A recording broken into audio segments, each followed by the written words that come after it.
प्रवासी मजदूरों को उनके गांव और घर तक पहुंचाकर सोनू सूद हर दिल में छा गए हैं। इस समय हर तरफ सोनू सूद की ही चर्चा होती है, खासकर प्रवासी मजदूरों में।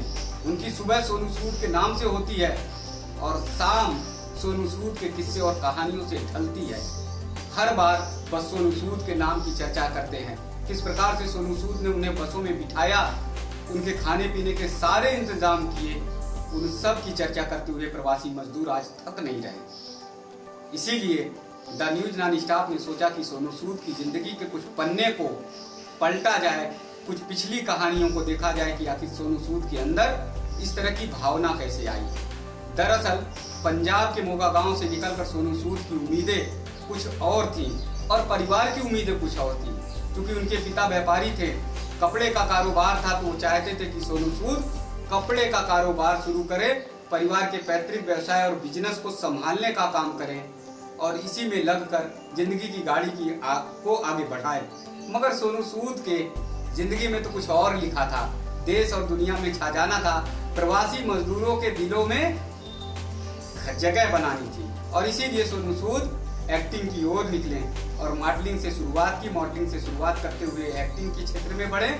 और देखिए, जिंदगी के सफर में आपको भी बहुत बड़ी एक नसीहत है। सोनू सूद की कहानी से इस नसीहत को सभी को याद रखना चाहिए। जब आपको मौका नहीं मिले तो कुछ कदम आप पीछे हट जाइए। सोनू सूद के साथ भी यही हुआ। सोनू सूद को पहली बार में ही हिंदी फिल्में मिलनी नहीं शुरू हुई, इसलिए सोनू सूद ने कन्नड़ फिल्में, तमिल फिल्में करनी शुरू कर दी। तमाम ऐसी फिल्में की, उनकी एक्टिंग की सराहना हुई और धीरे धीरे वो हिंदी फिल्मों की ओर कदम बढ़ाने लगे। और फिर 2002 उनकी जिंदगी का एक बहुत बड़ा ऐसा टर्निंग पॉइंट आया जो सोनू सूद के जीवन को बदल कर रख देता है। सोनू सूद 2002 में शहीद आजम भगत सिंह की फिल्म में आते हैं, भगत सिंह का अभिनय करते हैं और भारतीय सिनेमा में यानी हिंदी खाटी बेल्ट में वो दर्शकों के रूप में छा जाते हैं। यही एक बात गौर करने की जरूर है कि सोनू सूद शहीद भगत सिंह की फिल्म से जीवन की शुरुआत क्यों करते हैं। शायद उनके अंदर भगत सिंह जैसा क्रांतिकारी विचार है, शायद उनके अंदर भगत सिंह जैसा राष्ट्रभक्ति की भावना है, शायद भगत सिंह जैसी कूट कूट कर सोनू सूद के अंदर देशभक्ति की भावना भरी हुई है। जब आपकी नीयत साफ होती है ना तो नतीजे भी अच्छे आते हैं और इसीलिए नतीजे अच्छे आए। इसीलिए देश की जनता ने, देश के लोगों ने सोनू सूद के इस काम पर उन्हें भगत सिंह जैसा क्रांतिकारी बताया, भगत सिंह जैसा देशभक्त बताया। बहरहाल सोनू सूद की जिंदगी की यानी फिल्मों की कहानियां आगे धीरे धीरे बढ़ती चली गई और 2010 में सोनू सूद की दबंग जब आई और छेदी सिंह के रूप में जब वो निखर कर आए तो सलमान खान के साथ उनके अभिनय को भी खूब सराहा गया। सोनू सूद के इस अभिनय को लोगों ने खूब पसंद किया और ये ध्यान देने की बात है, फिल्मी दुनिया में, बॉलीवुड में भले ही सोनू सूद एक विलन में खलनायक के रूप में हो, लेकिन असल जिंदगी में सोनू सूद एक नायक के रूप में उभरे हैं। असल जिंदगी में प्रवासी मजदूरों के वो देवता के रूप में उभरे हैं। असल जिंदगी में तो प्रवासी मजदूर सोनू सूद को भगवान से कम नहीं मानते। इसलिए जिंदगी की गाड़ी को आगे बढ़ाने के लिए अगर आपको आगे चलना है तो आपको अपनी नीयत को साफ रखना है। और तमाम इसीलिए सवाल भी उठ रहे हैं कि मुंबई में तमाम ऐसे कलाकार हैं, तमाम ऐसे अभिनेता हैं, अभिनेत्रियां हैं, वो आखिर सड़कों पर क्यों नहीं उतरे? सोनू सूद की तरह उन्होंने काम क्यों नहीं किया? सोनू सूद की तरह मदद क्यों नहीं किया? उसके पीछे भी एक कारण है। दरअसल सोनू सूद की जिंदगी की सफर की जो कहानी शुरू होती है वो लोकल ट्रेन से भी होती है।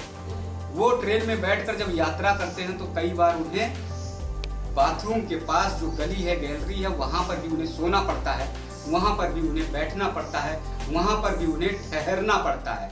और शायद सोनू सूद इसी के कारण उन प्रवासी मजदूरों की तकलीफों को, दर्द को वो समझ सकते हैं।